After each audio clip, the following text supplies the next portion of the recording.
जय गुरुदेव।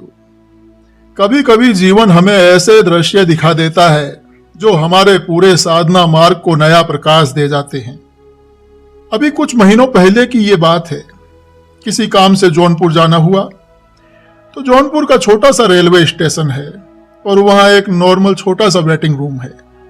हमारी ट्रेन आने में अभी कुछ समय था, हमें ट्रेन का इंतजार करना था, तो सोचा कि उतना समय वेटिंग रूम में बिताया जाए। तो हम लोग वेटिंग रूम के अंदर गए। जैसे ही हम वेटिंग रूम के अंदर गए तो हमारी नजर वेटिंग रूम के एक कोने में बैठे एक सज्जन पर पड़ी। उन्होंने अपने शरीर पर पूरी तरह से चादर ओढ़ी हुई थी। वे सज्जन पूरी तरह से चादर ओढ़े हुए एक टक बैठे थे।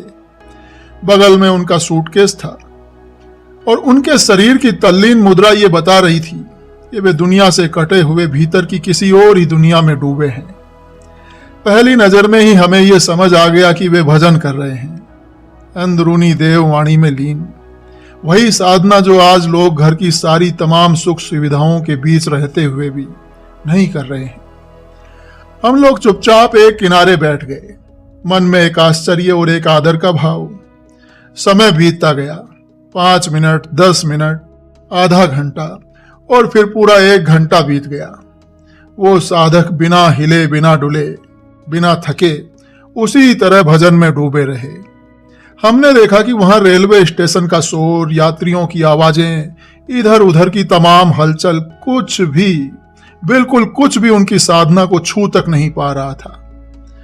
1 घंटा पूरा हुआ, उन्होंने अपनी चादर हटाई, आंखें खोली तो उनके चेहरे पर एक अद्भुत शांति थी, जिसे देखकर लगा कि भजन वास्तव में मनुष्य को प्रभु के कितना निकट ले जाता है। हम उनके पास गए और उनसे धीरे से कहा, जय गुरुदेव। जय गुरुदेव सुनते ही उनकी आंखें चमक उठी। वे मुस्कुराए और उन्होंने भी जय गुरुदेव किया। बड़े खुश हुए। जब उनसे कहा कि आप भजन कर रहे थे तो बड़े ही धीरे से और विनम्र शब्दों में उन्होंने कहा कि भजन तो करना ही है।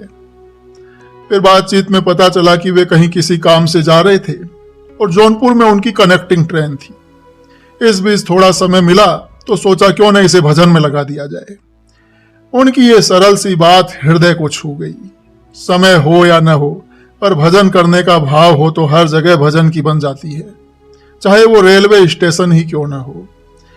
ये दृश्य हमने अपनी आंखों से देखा और उसी समय इसे फिल्मा भी लिया, ताकि ये पल सबके लिए प्रेरणा बन सके।